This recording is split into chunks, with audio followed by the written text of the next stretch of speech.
सारखा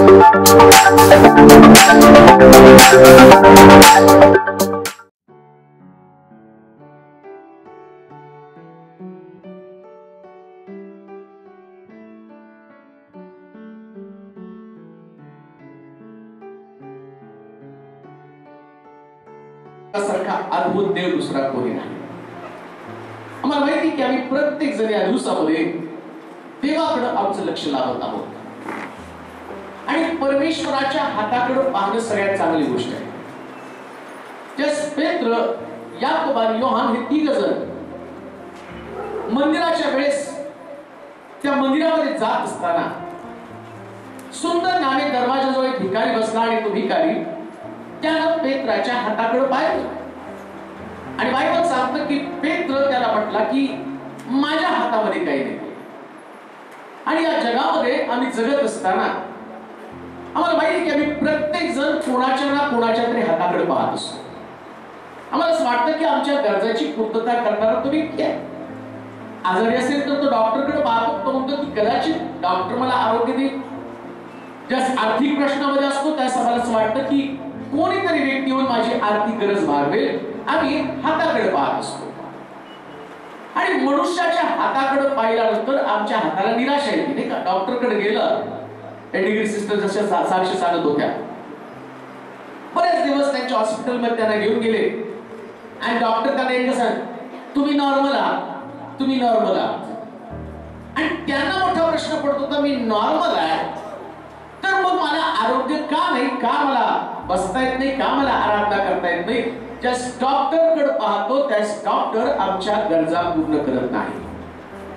आणि म्हणून आज आम्ही कोणाकडे पाहावं, आमचं लक्ष कोणाकडे द्यावं ही गोष्ट पाहणार आहोत. आमचं लक्ष देवाच्या हाताकडे असणं गरजेचं आहे. माणसाच्या हाताकडे पाहू नका. जस मनुष्याच्या हाताकडे तुम्ही पाहाल, माणसाच्या हातामधली ताकद मर्यादित आहे, नाही का? समजा मला जर कोणी म्हटलं येता येता काहीतरी घेऊन या, तर मी किती घेऊन येईल? जास्तीत जास्त 5 किलो, 10 किलो, 20 किलो, 25 किलो, त्याच्यापेक्षा जास्त ताकद माझ्या हातामध्ये. परंतु पवित्र शास्त्र सांगतं आमच्या देवाच्या हातामध्ये इतकी ताकद आहे, इतकी ताकद आहे, तो मनामध्ये आणलं तर या पृथ्वीला नुसतं असं फिरवल्याबरोबर ती फिरायला सुरुवात होती. त्या आकाशाला, सूर्याला त्यानं आज्ञा केली, म्हटलं थांब, तर तो सूर्य थांबतो. समुद्राकडे पाहून नुसता येशू आपला हात उगारतो आणि त्याच ठिकाणामध्ये उसळलेला समुद्र, खवळलेला समुद्र थांबतो. आणि मग देवाच्या हाताकडे पाहणं गरजेचं आहे. आता बंद करा एकमेकाच्या हातांकडे पाहणं. कोण मला मदत करणार, कोण मला सहाय्य करणार, कोण व्यक्ती, कोण अशा प्रकारची आणि मदतगार व्यक्ती की जी माझ्या जीवनामध्ये आणि काहीतरी मला करणार आहे. आम्हाला माहिती की आमच्या प्रत्येकाला कोणाच्या तरी हाताची गरज आहे. कोणता हात आहे जो मजबूत आहे? आणि प्रभू येशू ख्रिस्त सुद्धा म्हणतो, मी माझं जीवन, माझा आत्मा त्याच्या हाती सोपवतो ज्याच्यापासून काढून घेण्याची ताकद कुणाकडे नाहीये. आपलं जीवन प्रभूच्या हातामध्ये सोपवणं आणि ते चांगल्या सुरक्षित हातामध्ये सोपवणं फार गरजेचं आहे. आणि मग देवाच्या हातामध्ये जर तुम्ही स्वतःला सोपवलं, तुमचं जीवितक्रम, तुमचं कार्य, तुमचं आरोग्य, तुमची नोकरी जर देवाच्या हाती सोपवलं तर काय घडणार आहे? जर देवाच्या हातामध्ये आमचं जीवन असेल, आता मगाशी त्या बहिणीने साक्ष सांगितली की ज्या माणसाकडे पाहिले तर माणसं निराश करतात, तो मनुष्याचा स्वभाव तो निराश करणार. कधी म्हणतो नाही का, मोठ्या आशेनं पाहिलं काहीतरी ते मदत करतील, पण आम्हाला हात हलवत यावं लागलं त्यांनी आणि आमची गरज भागवली नाही. आम्ही डॉक्टरकडे पाहिलं, हा डॉक्टर मला आरोग्य देईल, पण तोही डॉक्टर सांगतो याच्या पलीकडे मी काही करू शकणार नाही, कारण त्याच्या हाताला, त्याच्या मदतीला मर्यादा आहे. आज एका हाताविषयी मी तुम्हाला सांगणार की ज्या देवाच्या हातामध्ये तुम्ही पडाल, तुमचा व्यवसाय, तुमची नोकरी, तुमची लेकरं, तुमचं घर ज्या देवाच्या हाती तुम्ही सोपवाल आणि त्या दिवसापासून तुमच्या जीवनामध्ये काहीतरी घडणार आहे. देवाच्या हाती सोपवूया. कित्येक वेळा आम्ही आमच्या हातामध्ये सगळं काही घेऊन बसलेलो आहे. त्या सराव त्या ठिकाणच्या विधवेकडे गेला आणि त्या विधवेकडे गेल्यानंतर इलिया त्या बाईला म्हणतो की बाई मला प्याराभर पाणी घेऊन ये. ती म्हणती बाबा पाणी आणून देते, जाता जाता तिला म्हणतो एक कोरभर भाकर पण तू घेऊन ये. ती म्हणते माझ्याकडे जी भाकर आहे ती भाकर मी खाईल, माझा मुलगा खाईल आणि आम्ही दोघं मरून जाऊ, याच्या पलीकडे आणि आमच्या हातामध्ये काही नाही. परंतु बायबल सांगतो तो म्हटला तुझी भाकर तू माझ्या हातामध्ये देऊन टाक. आणि त्या बाईनं आपली भाकर एलियाच्या हातामध्ये दिली. जर तिची भाकर तिने स्वतःच्या हातामध्ये ठेवली असती तर कदाचित तिची साक्ष असती की ती मेली आणि तिचा मुलगा मेला आणि तिचं नाव या पवित्र शास्त्रामध्ये दाखल्याच्या रूपाने कधी आलं नसतं. एक आदर्श व्यक्तिमत्व कधी बनलं नसतं. जे तुमचं आहे ते देवाच्या हाती सोपवा.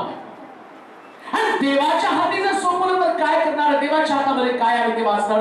पहिले इतिहास त्याचा 29वा अध्याय त्याचं 12 वचन, 2 भाग त्याच्यामध्ये. देवाच्या हाती जर आमचं जीवन, देवाच्या हाती जर आमची नोकरी सोपवली, देवाच्या हाती आमचा बिझनेस सोपवला तर परमेश्वर काय करतो वाचूया. पहिले इतिहास 29वा अध्याय त्याचं 12 वचन. धर्ममान तुझ्यापासून प्राप्त होतात, तू सर्वांवर प्रभुत्व करतोस, सामर्थ्य व पराक्रम तुझ्याच हाती आहे. लोकांस थोर करणं व सामर्थ्य देणं, लोकाला थोर करणं कोणाच्या हातामध्ये हो? बोला कोणाच्या हातामध्ये? जगात सगळ्यांनाच मोठं व्हायचं नाही का? कोणी तो बसलेला माणूस म्हणतो का नाही नाही मला मोठं नाही व्हायचं, मी त्याच्यापेक्षा आहे, त्याच्यापेक्षा जास्त मला गरीब व्हायचं. सकाळी उठल्यापासून प्रत्येक व्यक्तीची धडपड आहे मोठं व्हावं, थोर व्हावं. आणि जन्माला आलेला प्रत्येक व्यक्ती तो थोर पदासाठी किंवा थोर होण्यासाठी आलेला आहे. तुम्ही आणि प्रत्येक जण थोर होण्यासाठी आलेलो. आणि सगळ्यांची धडपड मी थोर व्हायला पाहिजे. मग दिवसातले 24 तासामध्ये 18 तास तो काम करतो. कधी कधी आम्ही पाहतो तो प्रचंड प्रमाणामध्ये आपल्या वेळेची गुंतवणूक करून सकाळी त्याचा दिवस उजळत नाही आणि रात्री त्याला झोप मिळत नाही. बायबल सांगतं तुम्ही रात्री उशिरा झोपता, पहाटे लवकर उठता, सगळ्या गोष्टी करता, पण तुमचं हे करणं व्यर्थ आहे का? कारण मनुष्याला थोर करणं देवाच्या हातामध्ये. म्हणून लक्षात ठेवा, ड्युटी करणारे लोक, जिथं तुम्ही काम करता तो अधिकारी तुम्हाला थोर करणार नाही. देवाच्या मनात आलं तर एका दिवसात तुमचं प्रमोशन कोणी अडवू शकणार नाही का? कारण परमेश्वर थोर करणारा परमेश्वर आहे. आणि तो की माझा अधिकारी, माझे बॉस, माझ्या कामावरचे लोक बरोबर नाहीये, ते बरोबर नाहीत म्हणून तर तुमचं चांगलं आहे हो. प्रेज द लॉर्ड म्हणाल का? समजा ते जर चांगले असते तर तुमचा चान्स हुकला असता. ते वाईट आहे आणि देव या पृथ्वी तलावर त्याच्या चांगल्या लोकांना अशा ठिकाणामध्ये टाकतो की त्या ठिकाणामध्ये लोक त्यांना खाली पाडण्याचा प्रयत्न करतात, लोक त्यांना डॉमिनेट करण्याचा प्रयत्न करतात. आम्ही पाहतो की ज्याप्रमाणे या योसेफाच्या बाबतीमध्ये योसेफ हा अशा प्रकारचा व्यक्ती आहे, त्याचं व्यक्तिमत्व, त्याचं जीवन त्या ठिकाणामध्ये पाहिल्यानंतर वारंवार त्याला प्रश्नामध्ये टाकण्याचा प्रयत्न केलेला आहे. शद्रक, मेशक, अबेदnego, दानिएल यांच्या संबंधानं जर तुम्ही विचार केला तर बायबल सांगतं त्यांचं नीतीचं जीवन, त्यांचं चांगुलपण त्या ठिकाणात पाहिलं आणि लोकांनी त्यांच्या प्रगतीच्यासाठी आणि अडखळ निर्माण केलं. पण जर तुमचं जीवन देवाच्या हाती असेल तर लक्षात ठेवा, तुमच्या प्रगतीला कोणी अडवू शकत नाही. तुमच्या व्यवसायामध्ये तुम्हाला टॉपवरती जाण्यासाठी कोणी अडचणी करू शकत नाही. तुम्ही शिक्षण घेणार, पण जर तुमचं जीवन देवाच्या हातामध्ये तर देव सर्वोच्च पदापासून तुम्हाला दूर नेण्यासाठी कोणी अडचणी करू शकत नाही. म्हणून सगळ्यात उत्तम गोष्ट देवाच्या हाताकडे पाहायला सुरुवात करा. देवाच्या हाताकडे पहा, माणसाच्या हाताकडे पाहू नका. बायबल सांगतो मनुष्यावर भाव ठेवणारा तो शापित आहे. आणि आज मला माहिती की प्रत्येक वेळेस आम्हाला असं वाटतं मला जगात कोणाची शिफारस नाही म्हणून आतापर्यंत मी आहे तिथे आहे. नाही हो, प्रॉब्लेम तो नाही की तुम्हाला कोणाची शिफारस नाही. प्रॉब्लेम हा आहे की तुम्ही ओळखलं नाही की तुम्ही कोणाच्या हातामध्ये तुमची नोकरी द्यायला पाहिजे. तुमचा बायोडेटा, तुमच्या नोकरी संबंधीचा तुमचा बायोडेटा, तुमच्या बिझनेसच्या संकल्पना, तुमच्या स्वतःचा बिझनेस होय तो व्यक्तीसमोर ठेवू नका. कोणत्याही कार्याला सुरुवात करण्यापूर्वी प्रार्थनापूर्वक ते कार्य देवाच्या हाती सोपवा. अनुभव घ्या. एक दिवशी तुम्ही स्वतः स्टेजवरती येऊन साक्ष द्या, मी धुळीतनं काढून राजकारतीवरती माझ्या देवानं मला बसवले. असं प्रिया. तो कधी कधी एकाला उंच करतो तर एकाला तो खाली पाडतो. तो देव आहे. आणि लक्षात ठेवा, जगातल्या ज्ञानी विचारवंताला जर प्रभूनं थोर केलं तर त्या देवाचं गौरव नाही. फार हुशार माणूस आहे का जगामधला नावाजलेला व्यक्ती, प्रचंड बुद्धिमत्ता त्याच्याकडे, आणि त्या व्यक्तीला देवाला ठरवलं चल मी तुला थोर करतो, त्या देवाचं गौरव काय? समजा एखादी ऑटोमॅटिक मशीन आहे, त्या ऑटोमॅटिक मशीन वरती एक सुंदर प्रकारची प्रतिकृती किंवा सुंदर प्रकारचं, आणि मी पाहतो की एक सुंदर मूर्ती जर तयार केलं त्या मशीन वरती तर त्या मूर्तिकाराला त्याचं श्रेय जाणार नाही. पण समजा एक दगड आहे, ओबडधोबड दगड पडलेला आहे, आणि ओबडधोबड दगड पडला आणि कोणीतरी तो दगड त्या मूर्तिकाराकडे घेऊन येतो आणि त्याला म्हणतो याच्यापासून तू काय बनवू शकतो? त्यास तो मूर्तिकार चॅलेंज स्वीकारतो आणि तो म्हणतो याच्यापासून सुंदर मूर्ती मी बनवेल. देवाच्या लोकांनो, आमचा मूर्तिकार प्रभू येशू ख्रिस्त, आमचा मूर्तिकार सेनेचा यहोवा देव, आणि यास आमचा ओबडधोबड दगड आम्ही त्याच्या हातात सोपवतो. लक्षात ठेवा, जसं दाविदाच्या बाबतीमध्ये त्याच्या आई वडिलांनी त्याच्याकडे पाहिलं आणि म्हटलं की हा मुलगा काही कामाचा नाही, याच्याकडनं चांगलं काही घडू शकणार नाही. या मुलाला ना शाळेमध्ये शिकवतायत, या मुलाला ना आणि कुठल्या प्रकारचं ट्रेनिंग देत आहेत. त्याने त्या मुलाकडे पाहिलं आणि त्याचे आई वडील सकाळी उठल्यावर त्याला एकच म्हणत होते, याचं भविष्य कसं असणार? बाळा, तू यांचे डबे तर घेऊन जा, तुझे भाऊ तर तुला म्हातारपणात सांभाळतील. बाळा, दुसरं तिसरं काही करू नको, तू एक काम कर, तुझ्या भावांची मर्जी सांभाळायला सुरुवात कर. दावीद पण सकाळी उठल्यावरती त्याला असं वाटलं माझ्या भावांची मर्जी सांभाळण्यासाठी माझं आयुष्य. एक सकाळ त्याच्या लक्षामध्ये आलं, ज्यांची मर्जी मी सांभाळतो त्यांच्या मर्जीनं आणि माझ्या जीवनामध्ये निराशा. त्या दिवशी त्याला सकाळी उठल्यावर तो म्हटलं माझं जीवन आता मी माझ्या भावांच्या हातात, माझ्या आई वडिलांच्या हातामध्ये नव्हे, त्यानं आपलं जीवन सर्वसमर्थ देवाच्या हाती सोपवलं. देवाची प्रिय लोक, सकाळी उठल्यावरती तो दुसरं कोणतं काम करत नव्हता. त्याच्या आई वडिलांनी सांगितलेली कामं तो करत होता, पण सकाळी उठल्यावर परमेश्वराची आराधना करायला त्यानं सुरुवात केली. पवित्र शास्त्र सांगतं दाविदाच्या 7 भावांनी त्याचं जीवन राजाच्या हातामध्ये सोपवलं. लक्षात ठेवा, राजाला देण्यासाठी मर्यादा आहे, पण राजाला देण्यासाठी मर्यादा नाही. आणि म्हणून त्यानं अमर्याद प्रकारचं असणारा राजाच्या हातामध्ये आपलं जीवन देऊन टाकलं. देव कोणाला थोर करायचं त्याला थोर करतो, ज्याला खाली पाडायचं तो खाली पाडतो. प्रिय, प्रॉब्लेम आहे. काही लोक म्हणतात की नाही अजून माझी काही परिस्थिती बदलायला नाही. मग म्हणतो नाही, गव्हर्नमेंटची नोकरी नाही म्हणून परिस्थिती बदलत नाही. गव्हर्नमेंट तुमची परिस्थिती त्याच्यापेक्षा दिवसेंदिवस भयानक करत. हालेलुया. त्यांच्या मनात आलं तर एवढा टॅक्स लावल ना तर तुमच्या हातामध्ये ₹2 सुद्धा पडणार नाही. कारण सरकारला तुमचं काढून घेण्याची ताकद आहे. आमचं आम्ही गाणं गायलं कुठलं? वो निराला मसीहा का, वो धरती का राजा, वो कोण आहे? वो सरकार आहे. आणि त्याचा दरबार निराला, त्याचं पाहणं, त्याचं ऑब्झर्वेशन करणं, सगळ्या गोष्टी निराळ्या. त्याच्या डोक्यात आलं एक दिवशी उठावं.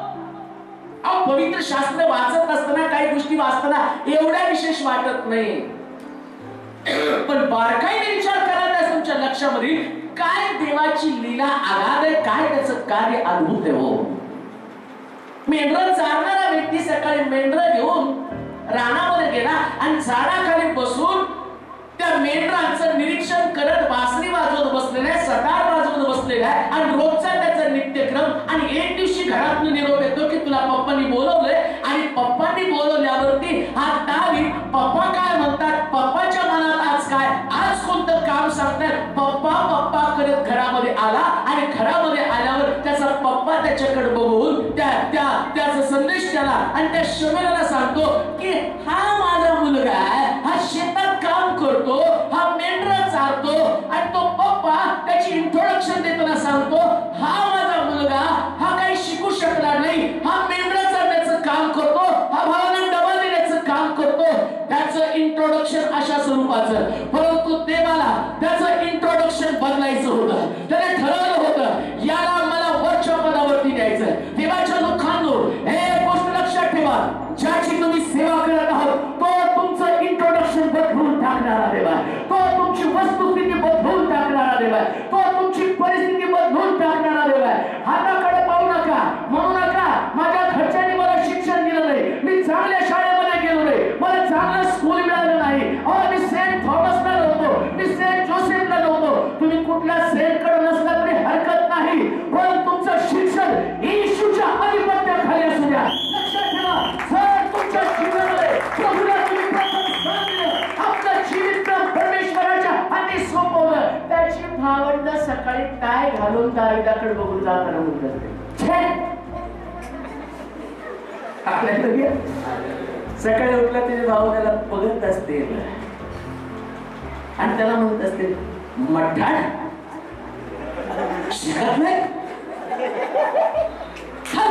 बूट पॉलिश करू दे.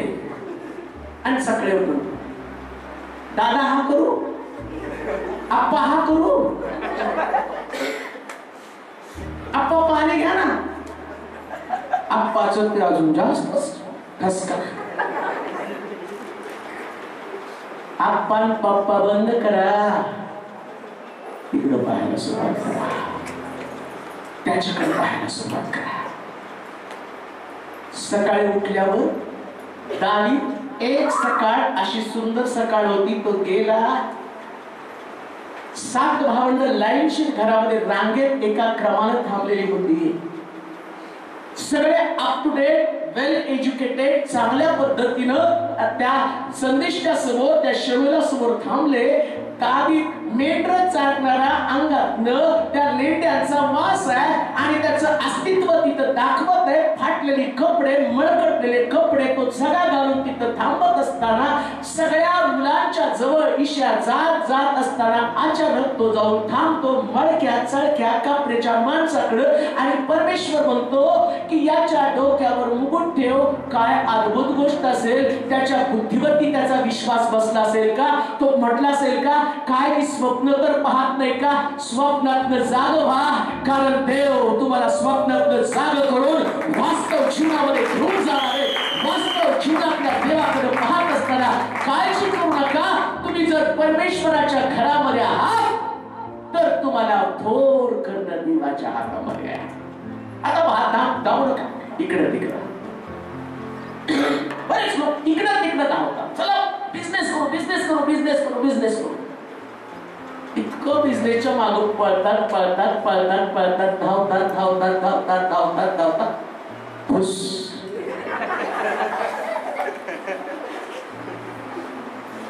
काय झालं?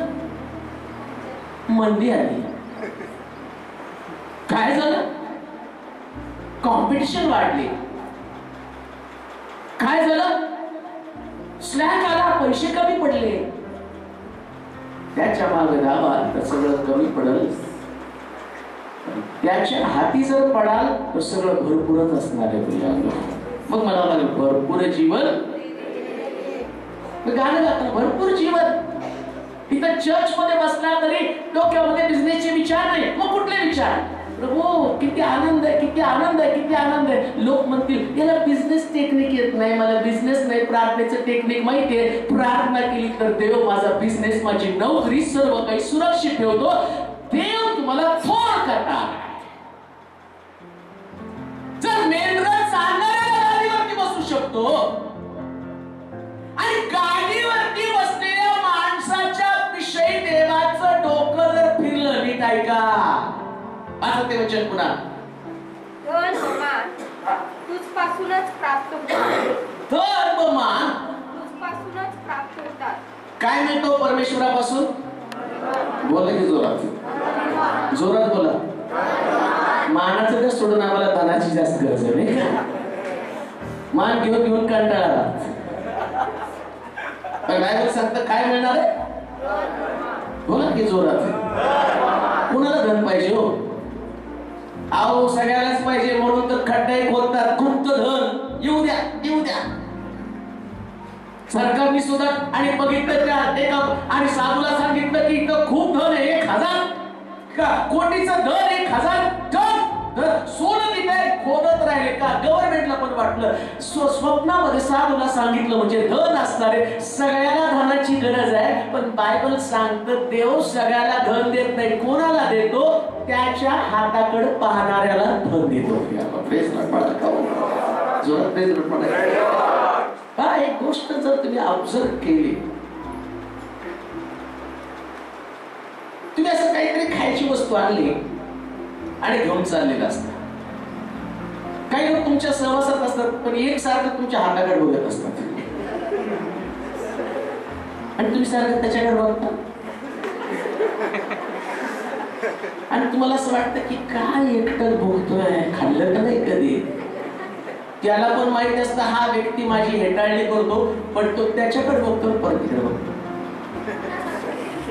कंटाळून आम्ही म्हणतो पोट दुखत दिलं पाहिजे, तसंच खाल्लं तर माझं पोट दुखणार आहे.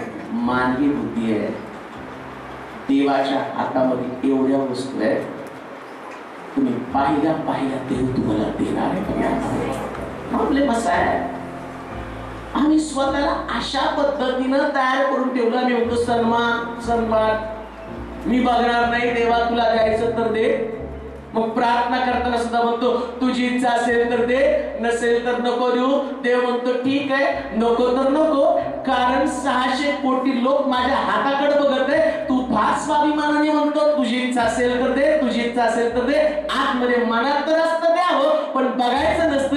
देवाच्या लोकांनो, निर्लज्ज होऊन परमेश्वराच्या हाताकडे बघायला सुरुवात करा, कारण देव कोणाला धन द्यायचं तो त्याला धन नाही.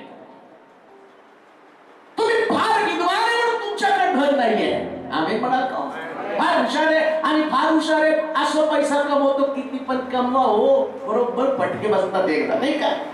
चव्हाण काल बातमी जर तुम्ही बघितली तर 6 वर्षात रक्कम तिप्पट, 5 गुंतवा 50, 5 गुंतवले की 15 लाख मिळणार. घेतला पैसा घातला, सगळ्यांनी घातलाच घातला घातलाच घातला, तिप्पट तिप्पट तिप्पट तिप्पट तिप्पट तिप्पट तिप्पट तिप्पट तिप्पट.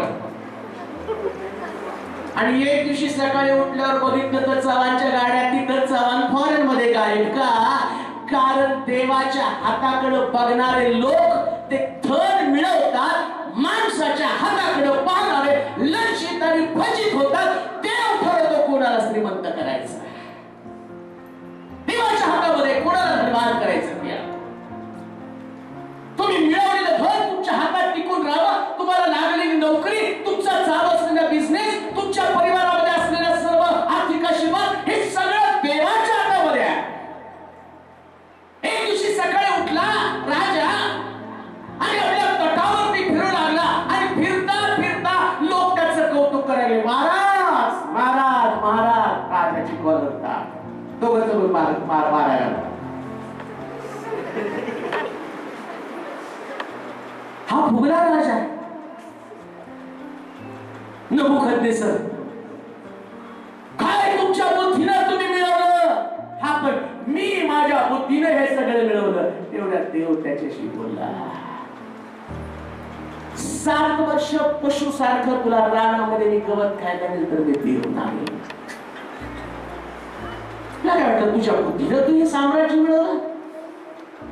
तुला काय वाटलं राजा होण्यासाठी तू पात्र होता म्हणून तुला राजा मी केलं? अरे मी गवतामध्ये मेंढर चालणाऱ्या व्यक्तीला राजगादीवरती चढवतो. आता माझ्या मनापर्यंत तुला राजपदावरून काढतो. बायबल सांगतं एक सकाळी जो राजा ज्या सकाळी उठून लोकांकडे नमस्कार घेत होता, सकाळी उठल्यावर तेच लोक राजाला शोधत फिरायला लागले. पाहतो तर काय, राजा जंगलामध्ये गवत खायला लागलाय.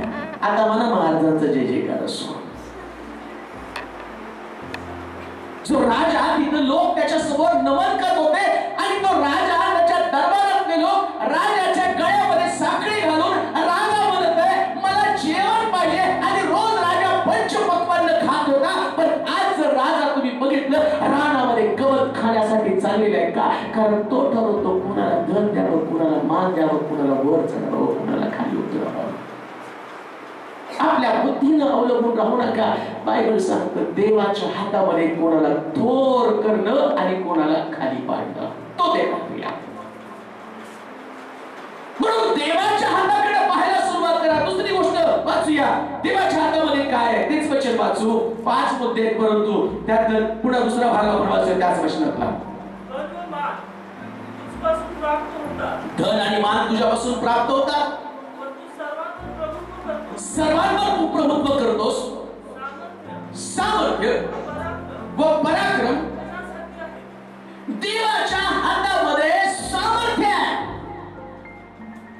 कदाचित या जगामध्ये तुम्हाला काहीतरी करायचं, त्याच्यासाठी सामर्थ्याची गरज आहे, ताकदीची गरज आहे. ज्याच्याकडे सामर्थ्य नाही तो पराक्रम करू शकत नाही, आणि जो पराक्रम करत नाही त्याला लोक काळी मात्र किंमत देत नाही. हो नाही, पराक्रम नसेल तर कोण विचारतं का? हो नाही. आता सगळेजण इथं आले, छान चर्च मध्ये आलाय, बसलाय, व्यवस्थित आहात, चांगले कपडे घातलेले आहेत, घरी गेल्यावर आणि सुंदर भिंती रंगवलेल्या आहेत, इकडे डार्क कलर, बाजूला लाईट कलर, बसायला सोपा आहे सगळं. लोक आल्यावर ओ ब्रदर किती छान किती छान. आता परिस्थिती बदलली, घराच्या भिंती गेल्या आणि तुराट्याची झाडं आणि तुराट्याची तुराट्या तिथे लावलेल्या त्या भिंती आहेत, डोक्यावरती पत्र आहे, बसायला खाली काही नाही, एक वाकड आहे, ती पण मळकी चढके, बस वाटत नाही. चर्चला कधी आला तर आला, नाही आला तर नाही आला. लोक काही तुमच्या शोध तुम्हाला घरात येणार नाही. ब्रदर कुठे गेले, ब्रदर कुठे. पराक्रम नाही तर लोक किंमत देत नाही. आणि लक्षात ठेवा, या जगामध्ये जर एखाद्या व्यक्तीला नाव कमवायचं असेल तर त्याला पराक्रम करणं गरजेचं आहे, आणि पराक्रमासाठी सामर्थ्याची गरज आहे, ताकदीची गरज आहे. परंतु लक्षात ठेवा, कुठल्या चांगल्या कॉलेजमध्ये, कुठल्या चांगल्या शाळेमध्ये, कुठल्या प्रकारच्या टॉनिकनं तुमची बुद्धी, तुमची ताकद वाढणार नाही. होय, ताकद वाढवणारा, सामर्थ्य प्रदान करणारा सर्वसमर्थ देव आहे, आणि तो ठरवतो कुणाला ताकद देऊन या जगामध्ये पराक्रमी व्यक्ती बनवावं. देवानं दाविदाला पराक्रमी व्यक्ती बनवलं. दाविदाचं लक्ष देवाकडे लागलं. परमेश्वराच्या नावाने मी तुझ्यावरती चाल करून जातो. दावीद राजा होण्याच्या अगोदर त्याला गल्ल्याफाला मारावं लागलं, म्हणून तो राजा झाला. गल्ल्याफाला मारायचे आधी. शाऊलाची राजगादी जाण्याचं कारण काय असेल? तो गल्ल्याफाला पाहिल्यावर घाबरला, लपून बसलेला आहे. जे प्रश्नाला घाबरून लपून बसतात ते जगामध्ये पराक्रम करू शकत नाही. पण दाविदाकडे ते डेअरिंग होतं, आणि दावीद त्या गल्ल्याफाला पाहून म्हणतो, मी परमेश्वराच्या नावाने तुझ्यावरती चाल करून जातो. या जगामध्ये चालत असताना फक्त प्रभूच्या नावाने चालत राहा. त्याच्या नावाने चाला. जर त्याचं नाव तुमच्याकडे असेल, आणि गात नाही का, हे नाव अद्भुत का, काय त्याचं नाव. आणि त्याच्या लोकांनी पण कसं असलं पाहिजे. हो, शाळेत तुमचे लेकर गेले की तिथं त्याला रिमार्क करायला पाहिजे, वंडरफुल. काय रिमार्क केला पाहिजे. आमच्याकडे पोरले तर ग्रेस पास. मला आठवतं लहानपणी कळत नव्हतं, आमचा शिरीष पास झाला, त्याला विचारलं काय झालं, तू भांडेल आणि पळत पळत रिझल्ट घेऊन आला. म्हटलं काय रे एवढा का. नाही, कृपा पास झालो, कृपा पास झालो. मी वेगळा पास, हा का वेगळा पास, हा कृपा म्हणजे याच्यावर सरांनी नंतर कळलं लालला थोडस टेकन देऊन पास करून टाकलेलं आहे. पास तुमच्याकडे जर अद्भुत देव असेल तर लक्षात ठेवा, तुम्ही पराक्रम करणारे लेकरं बना. तुमच्या लेकरांना, तुमच्या परिवारातल्या प्रत्येक व्यक्तीला परमेश्वराच्या पराक्रमी हातामध्ये सोपवून द्या. सकाळी उठल्यावर त्यांच्यासाठी प्रार्थना करा, पराक्रमी हातामध्ये सोपवा आणि त्याला शिकवा. कधी सांगू नका, सकाळी आम्ही रोज त्याला परीक्षेला जात नव्हतो, बाळा काठावर तरी पास होऊन पा, माझं नाक जरा वर कर. नापास नको, काठावर तरी पास हो, जरा नाक वर राहू दे आणि कॉलर टाईट राहू दे. 35 ला कॉलर टाईट. एवढ्याला तुमचं नाक वर होतं का. तुमच्या लेकराला सकाळी उठल्यावर सांगायचं, या जगात देवानं तुला पराक्रम करण्यासाठी पाठवलेलं आहे, आणि जर तुला पराक्रम करायचंय तर त्याच्यासाठी तुला देवाच्या हाती पडावं लागेल. सकाळी उठून त्याच्यासाठी प्रार्थना करताना म्हणा, देवा तुझ्या वचनात आम्ही वाचलंय, सामर्थ्य तुझ्याकडे, आणि तुझं सामर्थ्य माझ्या लेकरांमध्ये घाल. मला सांगू द्या, तुमची लेकरं पराक्रमावर पराक्रम करणारे बनतील का. कारण देवाच्या हातामध्ये त्यांना ताकद देणं फक्त देवाच्या हातामध्ये, दुसरं कोणी नाही. देव ताकद देणार. हे काहीतरी जगामध्ये करतील आणि म्हणून देवाच्या हातामध्ये एकाला उंच करणं सामर्थ्य दिलं देवाच्या हातामध्ये. दुसरी गोष्ट वाचूया, काय देवाच्या हातामध्ये वाचूया. स्तोत्र 31 आणि त्याचं 15 वचन. स्तोत्र 31:15. स्तोत्र 31. माझे दिवस तुझ्या हाती आहे, माझ्या वैऱ्याच्या हातातून, माझ्या पाठीस लागणाऱ्यापासून मला सोडील. माझे दिवस देवाच्या हातामध्ये. कुणाच्या हातामध्ये? कुणाचे? काय? माझे दिवस कुणाच्या हातामध्ये? आणि मी रोज म्हणतो आता रिटायर झालो, निवांत खुशाल पडून राहणार, टेबलवरती जेवण येणार, सकाळी उठल्यावर सगळं करणार. आणि बायबल सांगतो माझे दिवस कुणाच्या हातात आहे? एक मनुष्यानं शेतामध्ये धान्य लावलं, भरपूर धान्य आलं, पिकलं, धान्य कोठारामध्ये साठवलं आणि साठवलं तर म्हणतो हे जीवा खा पी मजा कर, आता काही काळजी नाही. सुरुवातीला देवाकडे तो तारण व्हावं, तारण तारण तारण तारण तारण, प्रभू तारण दे, तारण दिला तारण देतो आणि सुटका देतो, पापापासून दूर होतो आणि मग देवाच्या जवळ जाऊन देवावर त्यांनी प्रेम करायला लागतो. आणि मग देवाला होतो देवा एक चांगली नोकरी दे. आणि देव नोकरी गव्हर्नमेंटची दिला, आता काय काळजी नाही, गव्हर्नमेंटची नोकरी आहे. माझ्या इच्छेप्रमाणे माझा दिवस मी खर्च करायला सुरुवात करतो, पण देव दिवस पालटतो.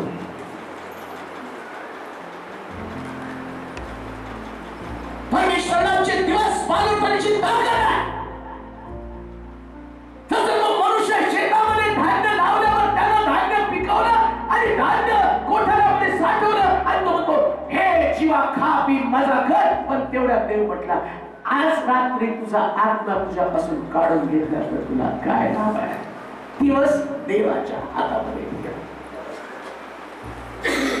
किती जगायचं, कसं जगायचं, कशा पद्धतीने तुमच्या परिवारात, तुमच्या जीवनामध्ये शांती टिकून राहावी, तुमचं आयुष्याला किती मर्यादा असावी, कशा पद्धतीने जगावं, या संबंधीचे सर्व दिवस देवाच्या हातामध्ये. आणि देवाच्या हातामध्ये असणारे दिवस पण प्लॅनिंग किती आमच्या डोक्यामध्ये चालू असतो नाही का?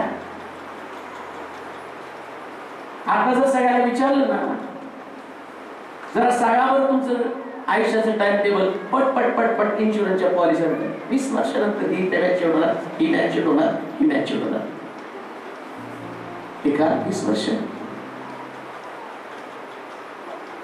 एवढी गॅरंटी? एवढं भविष्याचं नियोजन करणं चांगलं आहे. बायबल सांगतं की असं कोण आहे की जो आपल्या भविष्याची तरतूद करून ठेवत नाही. पण मी त्याच्याविषयी बोलेल. समजा माणसानं कितीही प्लॅन केला आणि देवाच्या डोक्यामध्ये आलं की आज सकाळी उठल्यावरती यानं हालू नये, यानं चालू नये, यानं बोलू नये, यानं कुठले विचार करू नये. आणि सकाळी उठल्यावर तुम्ही एक भिंतीकडे पाहत असताना तुम्हाला कळतं की अरे मी हालत नाही, मी चालत नाही, मी डोलत नाही, मी बोलत नाही. त्याच देव म्हणतो अरे तुझे दिवस तर माझ्या हातामध्ये होते. पण जो व्यक्ती आपल्या दिवसाची सुरुवात करत असताना देवाला म्हणतो, असं म्हणा, एकमेकाला भेटताना म्हणा माझ्या हाती काही नाही हो, बोला एकमेकाला. कोणत्या डॉक्टरकडे अपेक्षा धरू नका की तो डॉक्टर माझे दिवस पाळतील. नाही, डॉक्टरला एक क्षण पाठवून टाकण्याची ताकद नाही. पण बायबल सांगतं देवाला आमचे आयुष्य, जीवन बदलण्याची ताकद आहे, दिवस बदलण्याची ताकद त्याच्याकडे आहे. हिजकिया राजा, ज्याला देवाने समृद्ध केलं, ज्याला देवाने भरपूर प्रकारचं आयुष्य दिलं, ऐश्वर्य दिलं, सर्व काही दिलेलं आहे. नाही का? आणि एकदा एक राजा त्या ठिकाणामध्ये आला आणि हिजकियानं आपलं सगळं कोठार त्याच्यासाठी खुलं केलं, दाखवलं. माझ्याकडे हे, माझ्याकडे ते, माझ्याकडे ते. आणि राजानं सगळं काही त्याला दाखवलं. आणि तेवढ्यामध्ये देवाचा संदेश त्याला देवाला जाऊन सांगितलं, हिजकियाला सांग आपल्या घराची निर्माणी लवकर. आणि हिजकिया असा बसलेला असताना तेवढ्यात देवाचा एक सेवक आला हिजकियानं आणि त्याला म्हटलं या पाळक साहेब या बसा. आणि किती छान आहे तुम्ही आज सकाळी प्रार्थनेला आला.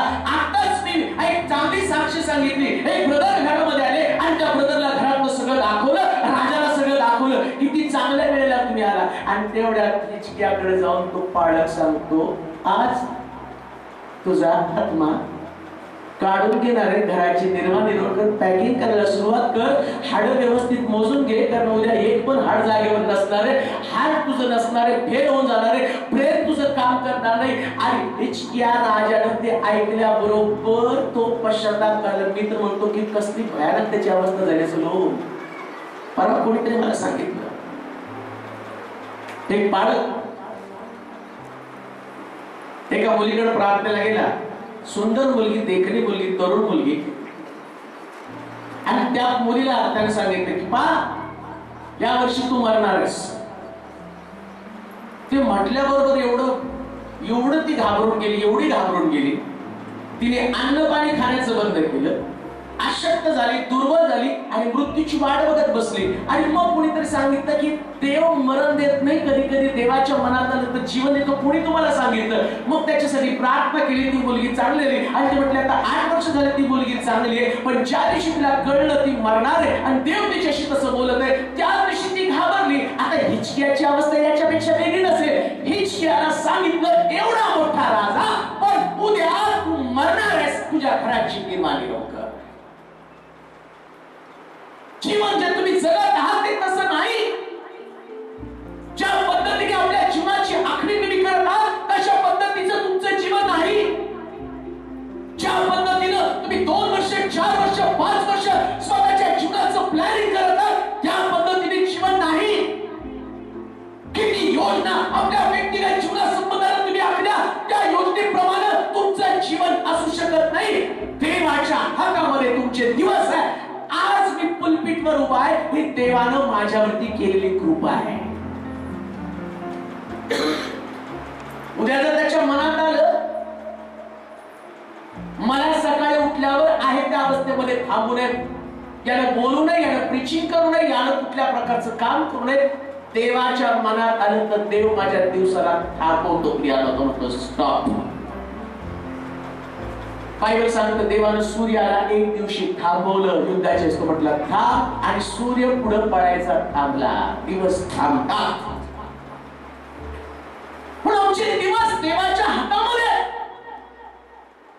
असं विचार करू नका की मी उद्या असं करेल, मी उद्या कसं करेल, मी उद्या पश्चाताप करेल, मी उद्या देवाला शरण जाईल, मी पुढच्या रविवारी चर्चला जाईल. बरेच लोक म्हणतात या रविवारी नको, पुढच्या रविवारी जाईल चर्चला.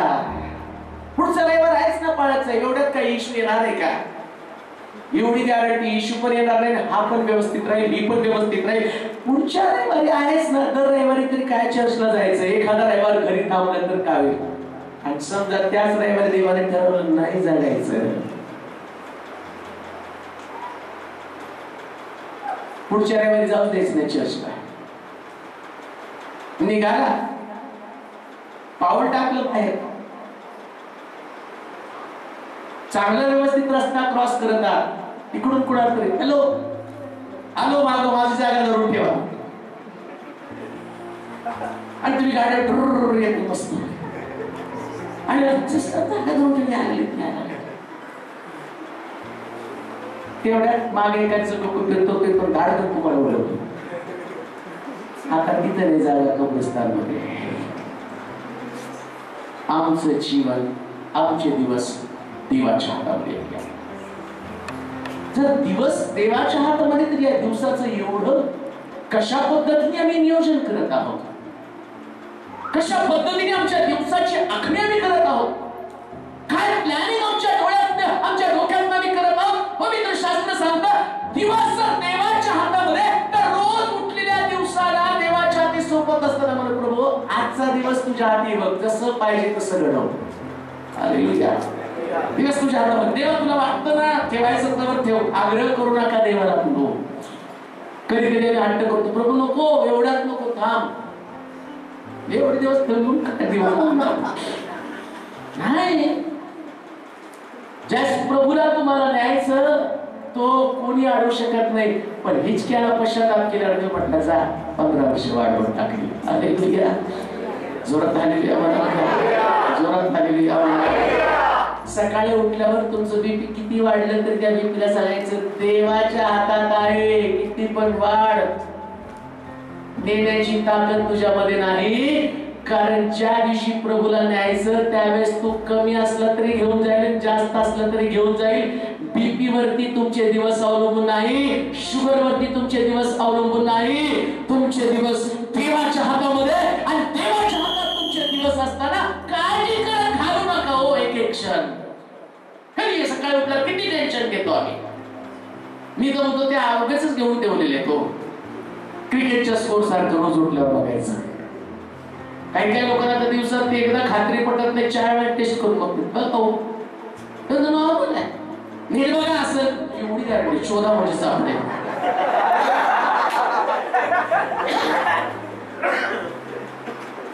कशाला शोधता? प्रभूनं तुम्हाला निरोगी ठेवलेले. आम्ही म्हणाल का हो? म्हणा उलट वाढलं तर त्याला सांगा, अरे तुझं चुकलंय रे, हे मशीनच फेकून द्या. Hallelujah hallelujah. मशीन तुमचा रोग डिटेक्ट करतं, पण देव तुमच्या दिवसाला आशीर्वादित करतो. आमचे दिवस देवाच्या हातामध्ये, देवाच्या हातामध्ये, देवाच्या हातामध्ये. आणि देवाच्या हातातले दिवस अतिशय चांगले दिवस आहेत. कधी कधी मुलं म्हणतात नाही का, आता काळजी करू नको, तुम मेरे हात पे हो. आणि ते पण आई वडील म्हणतात आता पूर्वीसारखं नाही हो, आमचं उर्वरित आयुष्य त्यांच्या हाताने गीस करून घ्या हो. देवाच्या हाती तुमचं दिवस द्या. तुमच्या मुलांना तुमच्या पाया पडावं लागेल, कारण तो देव आहे आणि तो तुमचे दिवस पालटून टाकणारा देव आहे. प्रिया, तुमचे दिवस देवाच्या हातामध्ये. रोजच्या दिवसाला आपल्या देवाच्या हाती सोपून द्या. आणि देवाच्या हाती जर तुमचा दिवस असेल तर सुंदर दिवस असणार. निरोगी असेल, आनंदी असेल, उल्हासित असेल, सर्व प्रकारच्या शांतीनं बनलेला असेल, प्रार्थनेनं बनलेला असेल, सगळीकडे तुमच्या मनासारखं घडले असेल. का? कारण तुमचे दिवस देवाच्या हातामध्ये आणि देवाच्या हातात तुमचे दिवस असताना पवित्र शास्त्र सांगतं आमचे दिवस देव सुरक्षित करून ठेवणार आहे. आणि म्हणून आमचे दिवस देवाच्या हातामध्ये. तिसरी गोष्ट आमच्या देवाच्या हातामध्ये काय वाचूया? योहानाचा शुभवर्तमान 20 अध्याय 24 आणि 25 वचन. योहानाचा शुभवर्तमान 20 अध्याय 24 आणि 25 वचन. येशूला तेव्हा 12 दिले म्हणजे दिदू म्हटलेला थोबा हा त्यांच्या बरोबर नव्हता. म्हणून दुसऱ्या शिष्याने त्याला सांगितलं आम्ही प्रभूला पाहिलं. त्यानं त्याला म्हटलं त्याच्या हातात खिळ्यांचे मन पाहिलं वाचून. खिळे होते त्या जागी, आपले बोट घातल्या वाचून, मी त्याच्या कुशीत आपला हात घातल्या वाचून मी विश्वास ठेवणार नाही. तिसरी गोष्ट देवाच्या हातामध्ये काय आहे? शास्त्र सांगतं येशूच्या हातात खिळ्याची मन. प्रभू येशू ख्रिस्त या पृथ्वी तलावरती चालत असताना कांदू नाही का? अजूनही येशूच्या हातातले बल पाहणारे दिदूम सारखे लोक आम्ही आहोत. अजूनही आमची अपेक्षा आहे की ख्रिस्ताच्या हातामध्ये जखमा असाव्या. अजूनही आम्ही अपेक्षा करत आहोत की जसा ख्रिस्त 2000 वर्षापूर्वी आणि आपल्या शरीरावरती जखमा धारण करून निघाला, त्याच पद्धतीनं आम्ही त्याच्या हातातल्या जखमा शोधण्याचा प्रयत्न करत आहोत. प्रभू येशू ख्रिस्त या पृथ्वी तलावरती असताना या येशूनं अनेक प्रकारची महत्कृत्य केली. भरपूर प्रिया, 5000ला जीव घातलं, आंधळे बरे केले, लंगडे चालवले, लाजरस कबरेमध्ये मरून 4 दिवस झाल्यावर त्याला जिवंत केलं. सगळं काही त्या ठिकाणामध्ये पाहिलं आणि शिष्यगण येशूच्या सहवासामध्ये राहत असताना आनंद करत होते. प्रभू किती महान आहे, प्रभू किती महान आहे. साक्षीच्या साक्षी ऐकत होते, साक्षीच्या साक्षी त्यांनी पाहिला, मोठमोठी चमत्कार डोळ्यानं पाहिले. पण बायबल सांगतं की ज्यावेळेस प्रभू येशू ख्रिस्त कबरेमध्ये ठेवला, तो पुन्हा उठला आणि पुन्हा उठल्यावर ज्यावेळेस या शिष्यांकडे आणखीन शिष्य आले त्यांनी सांगितले ख्रिस्त उठला, तर त्यास थोमा काय म्हटलं माहिती का? जोपर्यंत ख्रिस्ताच्या शरीरावरच्या हातातल्या जखमा मी पाहत नाही तोपर्यंत मी त्याच्यावरती विश्वास ठेवत नाही. देवाच्या लोकांनो, ज्यांच्याकडे विश्वास नाही ते ख्रिस्ताच्या शरीरावरती नव्यानं जखमा करणारे लोक आहेत. काय अजून पण तुमचा विश्वास नाही? किती चांगल्या चांगल्या साक्षांच्या जीवनामध्ये आम्ही अनुभवल्या. एक काळ असा होता की त्यास मला कदाचित खायला असेल, प्रभूने आता भरपूर दिलेलं असेल. एक काळ असेल की आमच्या डोक्यावरती छप्पर नसेल, प्रभूने मला चांगले छप्पर दिलेलं असेल. एक काळ असेल त्या हॉस्पिटलमध्ये तुम्ही कित्येक वेळा मरणाच्या दारापर्यंत पोहोचला, प्रभूने तुम्हाला त्यातनं बाहेर काढलं, आता चांगलं आरोग्य दिलं, परिस्थिती बदलली, तुम्ही निरोगी झाला, तुमच्या डोक्यावरती छप्पर आहे, भरपूर खायला आणलंय आणि सुवार्ता घेऊन कोणीतरी येतं. एका साध्याशा प्रश्नानं, एका छोट्याशा प्रश्नानं तुमच्यातला विश्वास निघून जातो आणि निघून झाल्यावर तुम्ही म्हणता, जोपर्यंत ख्रिस्ताच्या शरीरावरच्या जखमा मला दिसत नाही तोपर्यंत मी त्याच्यावरती विश्वास ठेवत नाही. त्या लोकांसाठी ख्रिस्ताच्या हातामध्ये अजूनही जखमा आहेत. अविश्वासाचं मन हे ख्रिस्ताच्या शरीरावरती जखमा करणारं मन आहे. थोड्या थोड्या प्रश्नांनी आमच्या डोळ्यामध्ये अश्वत, याचा अर्थ मी ख्रिस्ताच्या हातामध्ये जखमा शोधत आहे. ज्या लोकांमध्ये अविश्वास आहे, ज्यांची अंतःकरण सिंचित झालेले, ज्याला प्रार्थनेपासून दूर गेलेले, ज्याला प्रार्थना करण्याचं बंद केलं, ज्याला देवाच्या वचनावर विश्वास ठेवण्याचं बंद केलं, ख्रिस्ताच्या शरीरावरती ते जखमा शोधण्याचं काम करते. त्यांच्यासाठी अजूनही येशूच्या हातामध्ये जखमा आहेत. कसला येशू शोधत आहात? त्यास एखादा शब्द देवाच्या विरोधात बोलतो, त्यास ख्रिस्ताच्या शरीरावरती नवीन जखम होती. प्रियानो, त्यास थोडं प्रश्न आल्यावर मी भयभीत होतो, नवीन चर्चला झाला, मी ख्रिस्ताच्या शरीरावरती नव्याने जखम देतो. थोड्याशा गोष्टीने माझं मन अस्वस्थ, अचल होतं आणि मी बेचैन बनतो, मी ख्रिस्ताच्या शरीरावरती नव्याने जखमा करत आहे. बायबल सांगतं, येशू म्हटला, अजूनही माझ्या शरीरावरती जखमा आहेत. थोमा त्याला बाकीच्या लोकांना जखमा दाखवल्या नाही, पण थोमाला त्याला जखमा दाखवल्या. का? कारण त्याला ठाऊक आहे थोमाचा नाश होऊ नये. देवाच्या लोकांनो, काय ख्रिस्तानं 2000 वर्षापूर्वी थोमासाठी जखमा उघड्या केल्या, 2000 वर्षानंतर तुम्ही तुमच्यासाठी ख्रिस्ताच्या शरीरावरचा जखमा त्याला पुन्हा उघड्या करण्यात लावता का? परत एकदा तुम्ही त्याला म्हणता का, तुझ्या हातावरच्या जखमा उघड्या कर. जसं तुम्ही पाप करता, तुम्ही मी पाप करतो देवाविरुद्ध बोलतो, याचा अर्थ पुन्हा एकदा ख्रिस्ताच्या शरीराच्या जखमा उघड्या करण्याचं काम मी करत आहे. माझं मन तळमळीत बनतो, माझा विश्वास कमजोर बनतो, मी प्रार्थनेपासून दूर जातो, त्यास मी ख्रिस्ताच्या जखमा पुन्हा उघड्या करण्याचं काम करतो. 2000 वर्षानंतर किती दुःखाची गोष्ट आहे. 7 शब्दाचं मनन केलं, त्यास डोळ्यातनं अश्रू आले आणि म्हटलं, माझ्यासाठी ख्रिस्त जखमी झाला. पण ज्यावेळेस तुम्ही अविश्वास दाखवताना पुन्हा ख्रिस्त जखमी होतो. प्रियानो, तुम्ही म्हणता ना, देवा ते करून दाखव.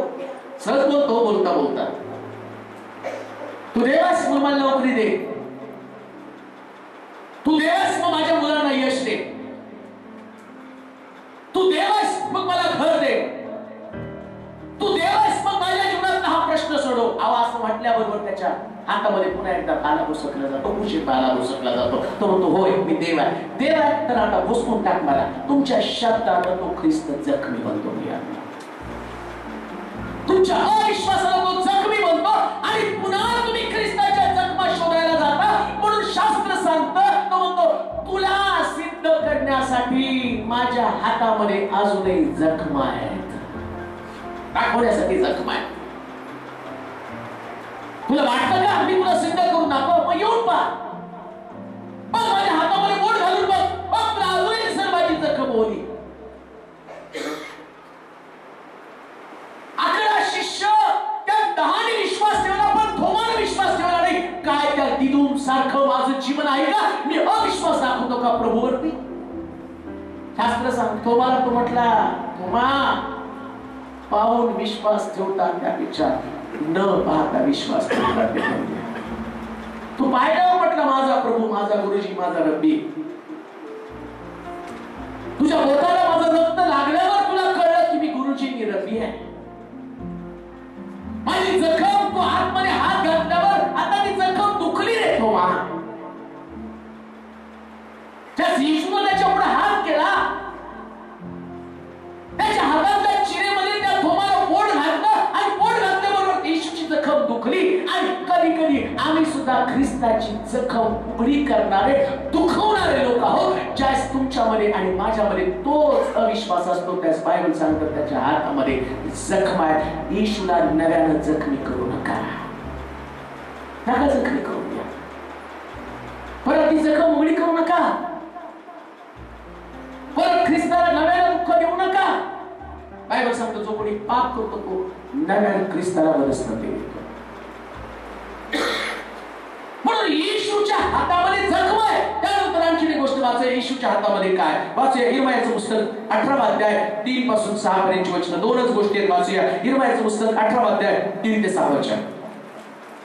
मी कुंभाराच्या घरी गेलो, मी कुंभाराच्या घरी गेलो, तो चाकावर काम करीत होता. तो चाकावरती काम करीत होता. कुंभार मातीचे पात्र घडीत होता. कुंभार मातीचे पात्र घडीत होता. ते त्याच्या हाती असताच बिघडून गेले. ते त्याच्या हाती असता बिघडून गेलं. मग त्याला पाहिजे तसे, मग त्याला पाहिजे तसं त्याने दुसरे पात्र घडिले. दुसरे पात्र घडविले. तेव्हा परमेश्वराचे वचन मला प्राप्त, परमेश्वराचे वचन मला प्राप्त झालं. हे इस्रायलाच्या घराणे, इस्रायलाच्या घराने या कुंभाराप्रमाणे मला तुमचे पाहिजे ते करता येत नाही, मला तुमचं पाहिजे ते करता येत नाही का, असे परमेश्वर म्हणतो. चौथी गोष्ट, देवाच्या हातामध्ये काय आहे. बायबल सांगतं देवाच्या हातामध्ये नवीन पात्र आहे. प्रेज लॉर्ड म्हणाल का जोरात, जरा जोरात प्रेज लॉर्ड म्हणा. हे किती म्हणतो, पात्र बिघडलं, प्रभू बिघडलं पात्र. नीट आहे का.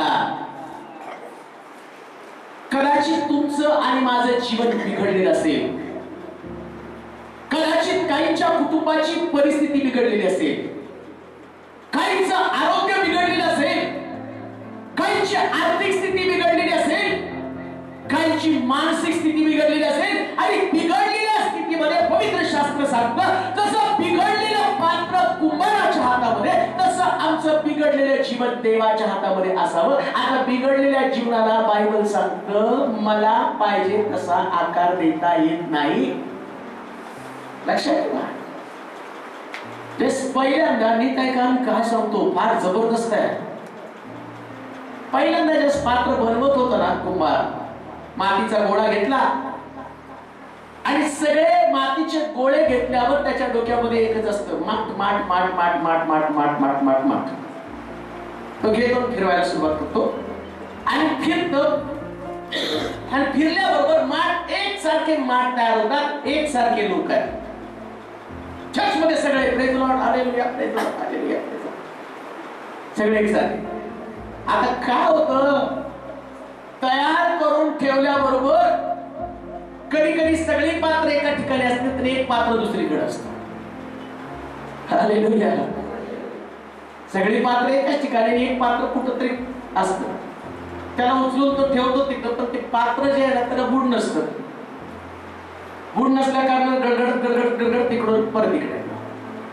कुंभार परत उचलतो, परत ठेवतो. ते पात्र इकडे तिकडे याला बघतं त्याला बघतं, परत गडगड जातं तिथं पडतं. मग कुंभाराच्या लक्षात येते पात्र काय झालं, बिघडलं. बरोबर येत नाही, सगळे बरोबर बसते, हेच बसतात नाही. मग कुंभाराला कळतं पात्र बिघडलं. आता दुसऱ्यांदा कुंभार ते पात्र घेतो, फोडायला सुरुवात करतो, फोडतो. आणि फोडताना ते पात्र विचारतो कुंभारा तुला काय माहिती मी बिघडलो. तो म्हटलं तू एकावर एक बसायला तयार नाही, तू गडगडत बाजूला येतो म्हणून तू बिघडलेला आहे. कधी कधी आम्ही बिघडलो नाही हे आमच्या लक्षात पण येत नाही. लक्षात ठेवायचे कळपात राहतात ते सुरक्षित आहे, कळपाच्या बाहेर आहे ते बिघडलेले आहेत. आम्ही म्हणावं जरा जोरात म्हणा. चर्च मध्ये आहेत, रिपेअर आहे म्हणत, आणि बिघडलेले पात्र चर्चच्या बाहेर आहे, ढकलले तरी येत नाही. मी बरोबर आहे, रविवारी गेलो, काय देवाने केलं, रविवारी जातो तो चर्चला, मग देवाचं काम नाही माझं ऐकायचं. अरे मांडावर मांडला आपोआप देव करत काय करायचं ते. हालेलुया जोरात म्हणा. देव म्हणतो की आता हे पात्र याला बरोबर बसवायचंय, मग तो ठोकतो.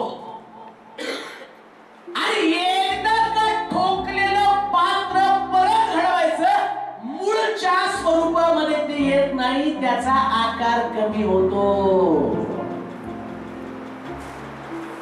जसं प्रभू घडवतो सुरुवातीला तसं घडाल, दुसऱ्यांदा घडाल, पहिल्यासारखं गौरव कधी मिळणार नाही. म्हणून आमचं जीवन देवाच्या हातामध्ये आहे. काळजी करू नका. कदाचित परिस्थिती बिघडलेली असेल, पण बिघडलेली परिस्थिती देवाच्या हातामध्ये घेऊन टाका. काय तुमची परिस्थिती बिघडली याबद्दल तुम्ही खंत करत आहात का? तो म्हणतो इस्रायल हा बिघडलेलं पात्र कुंभाराच्या हातामध्ये, तसं तुझं बिघडलेलं जीवन माझ्या हातामध्ये. घडी विस्कटली, आरती घडी विस्कटली, काळजी करू नका. तुमची विस्कटलेली आर्थिक घडी कोणत्या जगातल्या तज्ञ व्यक्तीकडनं व्यवस्थित होणार नाही, पण बिघडलेली विस्कटलेली घडी रिपेअर करणारा कुंभार त्याच्या हातामध्ये तुमचं पात्र आहे. म्हणून तुमचं पात्र देवाच्या हातामध्ये. आणि शेवटची गोष्ट देवाच्या हातामध्ये काय ते वाचूया. मत्त्याचं शुभवर्तमान 3रा अध्याय त्याचं 12 वचन. 3रा अध्याय मत्त्याचं शुभवर्तमान त्याचं 12 वचन. देवाच्या हातामध्ये काय वाचूया. त्याच्या हातात त्याचे सूप आहे. त्याच्या हातात त्याचे सूप आहे. सूप आहे. तो आपले खळ अगदी स्वच्छ करील. आपलं गहू कोठारात साठवी. पण भूस न विसता अग्नीनं पहा. त्याच्या हातात काय हो. त्याच्या हातात काय बोला की काय. ते सूप प्यायचं असतं तर बरं झालं असतं, पण ते सूप नाही. मग कोणतं सूप. गव्हाला पाकडायचं नीट आहे का. सगळेजण म्हणतात गहू आहे, कोट्याला साठव ना देवा. तो गहू आहे का भुस्सा आहे ते कळलं जरा थांब. आणि सगळ्याला वाटतं गहू गहू गहू गहू गहू गहू, आणि तो गहू उड्या मारतो नाही का. सुपात टाकल्यावर पाकडायला टन टन टन आणि उडता उडता ते गहू इकडे इकडे किती उडतो बघ मी. बायबल सांगत जो भूस गहू आहे ज्याच्यामध्ये उडताना हलकेपणा आहे, तो भुश्यासारखा गहू उचलून बाजूला टाकला जातो आणि जो मजबूत गहू आहे तो कोठारामध्ये सापडला जातो. लक्षात ठेवा देवाच्या लोकांनो, ज्यास तुम्हाला उचललं जाईल त्यास तुम्ही मजबूत राहा, जड असा. वर फेकल्याबरोबर वाऱ्यासारखं उडून जाऊ नका. कित्येक वेळा वाऱ्यासारखा प्रश्न येतो.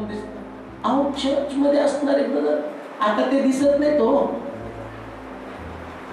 पूर्वी चर्च मध्ये दिसत नाही. भुस्सा होता उडून गेला. हालेलुया हालेलुया म्हणाल कसं. पूर्वी फार प्रार्थना करतो ते आता दिसत नाही. पहिल्यासारखी प्रार्थना दिसत नाही. भुस्सा होता हो उडून गेला. पहिले जास्त आराधना करतो ते आता करत नाही. काय होत बोला. भुस्सा होता बोला मी. पहिले जास्त शिट्ट्या मारत होते, आता नाही मारत. का हो. पहिले जास्त सेवा करत होते, आता नाही करत. का हो. कोण म्हणते. तुम्हीच म्हणता भुस्सा आहे. Hallelujah hallelujah hallelujah. त्यावेळेस पण आजारी होतो, सेवा करतो तो. निरोगी होतो, सेवा करतो तो. आताही सेवा करतो कारण गहू चांगला आहे प्रिया. त्याच परिस्थिती चांगली होती, आज बेताची आहे. आर्थिक परिस्थिती खालवलेली आहे. त्यावेळेस सेवा करतो तो, प्रार्थना करतो तो. आताही प्रार्थना करतो का. सुखामध्ये पाखडण्याचा समय आला, प्रभूला दाखवून देतो. प्रभू दिलं म्हणून सेवा करत नाही, नाही दिलं तरी सेवा करतो. चांगला सुभद्रा त्याच्या हातामध्ये सूप आहे. तो सुपामध्ये पाखडणार आहे तुम्हाला. असं समजू नका. आहे त्या स्थितीमध्ये प्रभू तुम्हाला स्वीकारेल. आहे त्या स्थितीमध्ये प्रभू तुमचा स्वीकार करून तुम्हाला त्या कोठारामध्ये त्याच्या समृद्ध ठिकाणामध्ये तुम्हाला ठेवेलच नव्हे, तुमच्या प्रत्येकाला पाखडलं जाणार आहे. तुमची परीक्षा करण्यात येणार आहे. आणि ज्या पाखडता सुपातच राहतो. त्या गव्हाला पाखडताना तो गहू म्हणत नाही, सुरुवातीला त्रास होतो पाखडायला लागला नाही का, असं नाही म्हणतात. त्या पाखडणाऱ्याला जरा कमी पाखडाव की हो. जे खरे पाखडणार आहेत ना, पाखडण्याचे दोन प्रकार आहे. काय लोक घेऊन तिथल्या तिथं, आणि काय ज्या बायका जुन्या बायका आहेत त्या घेतात आणि मी पाहिलं त्या एवढं वर जातो खाली येतो, वर जातो खाली येतो. तो गहू किती ओरडत असेल तिथून. अगं बाई तिच्यासारखं पाखडणार ती म्हणते तिच्यासारखं नाही, मी तज्ञ आहे. तो सगळ्यात मोठा तज्ञ आहे. तो सुपात घेऊन तुम्हाला जास्त पाखडणार आहे. कारण त्याला खरा गहू पाहिजे, खरा टिकणार कसं. आणि ज्या गव्हाला चांगलं पाखडलं जातं कान देऊ नये का हो, त्या मंडळीतला व्यक्तीचं दर्शक आहे. ज्या गव्हाला जास्त पाखडलं जातं, वर वर फेकला जातो. लक्षात ठेवा, गव्हाला भीती वाटत नाही. जो गहू आहे ना, जड आहे ना, त्याला भीती वाटत नाही. कोणाला भीती वाटते हो? सुकट्याला भीती वाटते. त्याला माहिती आहे आता जास्त पाखडलं तर पोल खोल लगेच सोडून जाणार. तो काय करतो, याला चिटकायला जातो. हा जाड गहू तो हुशार असतो, असं करतो. त्याला माहितीये हो कशाला जागा अडवायची. पुष्कट गहू निघून जाईल. परीक्षेच्या काळामध्ये जे टिकून राहतात तो खरा गहू आहे, आणि तो गहू उचलून कोठारामध्ये साठवला जातो. एवढ्या परीक्षा पाडू द्या. किती देव आजारी पाडतो, आम्ही म्हणाल का? जोरात आम्ही म्हणा. किती पाडतो देव आजारी पाड. काय बीपी वाढवायचं वाढव. अहो आमचं कुठं 110 120 झाली बीपी वर का आज येणार नाही चर्चला. अरे भुष्या. हालेलुया हालेलुया जोरात हालेलुया म्हणा. अजून चक्करला सुरुवात नाही तोपर्यंत चक्करची वाट बघत घरी थांबते. गुस्सा हो,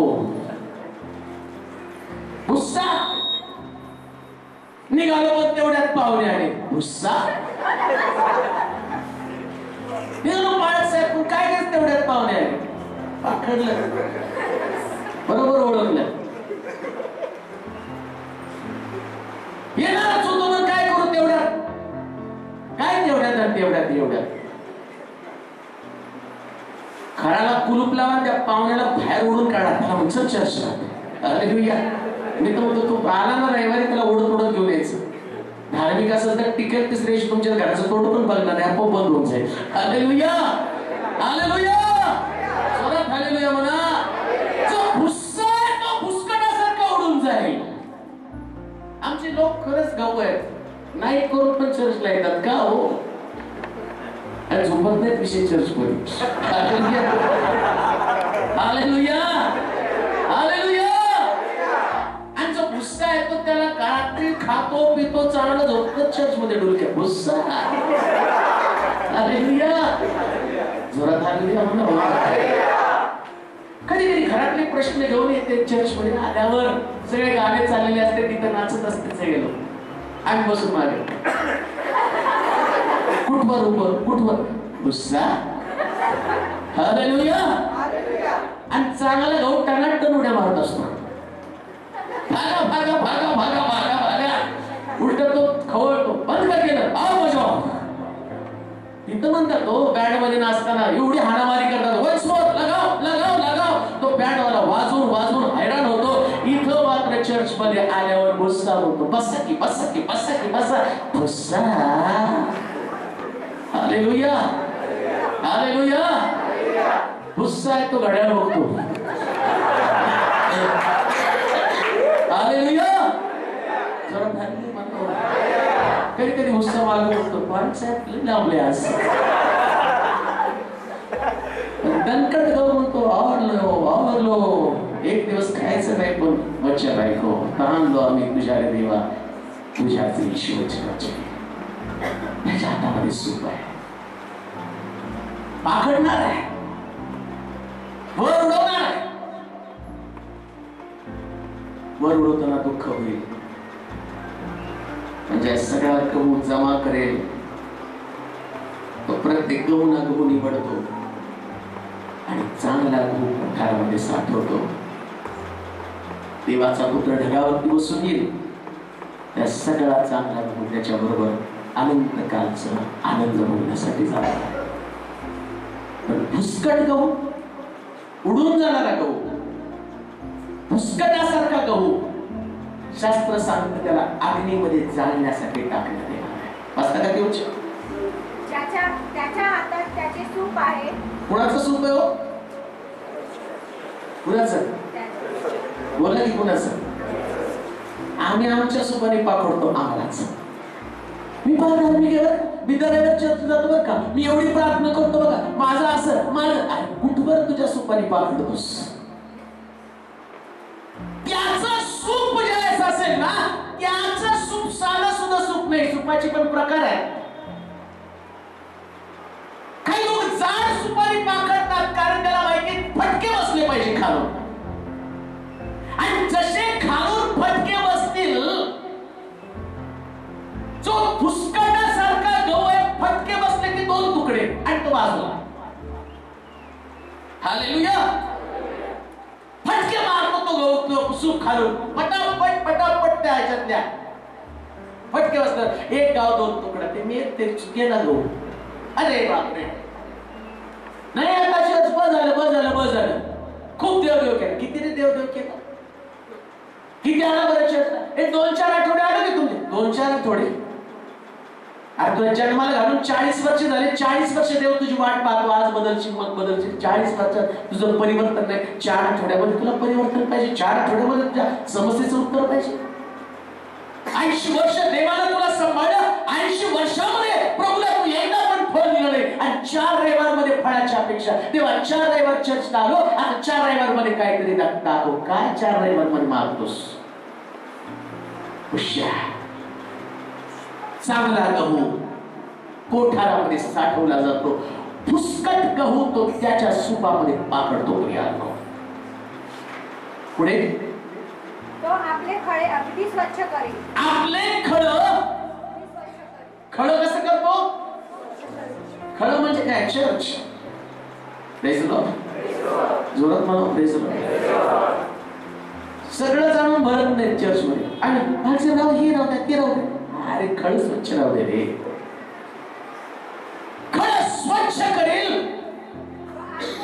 आपले गहू कोठारात साठवील. भूस गहू न विजता अग्नीने जाळून टाकेल. गहू आहे पण कसा आहे? भूस. आणि तो भूस कुठे आहे? बोला की कुठे आहे? म्हणजे कुठे? नरक. भूस गहू नरकात टाकला नाही, म्हणून लक्षात ठेवा, पाखडताना कोणत्याही परिस्थितीमध्ये तिथंच उड्या मारा. गावाला तिथंच उड्या मारू लागते आतमध्ये सुपात. असं नाही म्हणणार, नाही त्याचं पाकडून होईपर्यंत तिकडे उडी मारतो आणि पाकडून झाल्यावर आतमध्ये येतो. नाही, अजिबात नाही हो. परीक्षा होताना, परीक्षेच्या काळात तुम्हाला चर्च मध्येच असावं लागेल. आम्ही म्हणाल तो जोरात म्हणा आम्ही. पाखडल्यावर चर्च मध्ये काय झालं की चर्च मध्ये शुगर वाढली. चर्च, मी तर म्हणतो एक दिवस असा येऊ द्या, सलाईनच्या बाटली सहित चर्च मध्ये या. आम्ही म्हटलं जोरात नवीन झालं. काही लोकांनी यायचं नसतं म्हणून लावून घेतात सलाईन, आणि मग सलाईन लावलं होतं. इथं चालू, इथे चालू, सलाईन लावलं होतं म्हणून पळायचं आलो. अरे चर्च मध्ये असतात तर बाटली गेलीच ती ना. हालेलुया. देवाला धन्यवाद देऊ.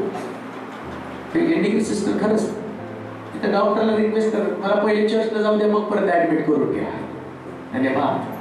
खरोखर प्रभू महान आहे. पाखडताना त्याच्यात राहा.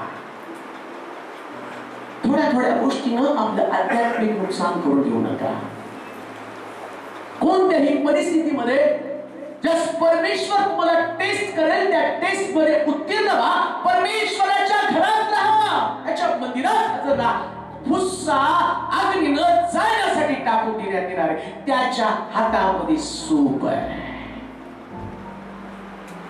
प्रश्न असा आमच्या समोर आहे, आम्ही गहू आहोत का भुस्सा आहोत?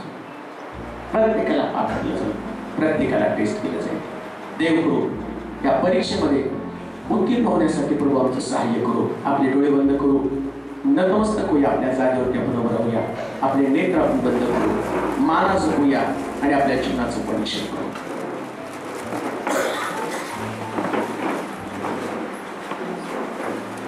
परमेश्वराच्या हाताकडे आज दुपारी आपण पाहूया.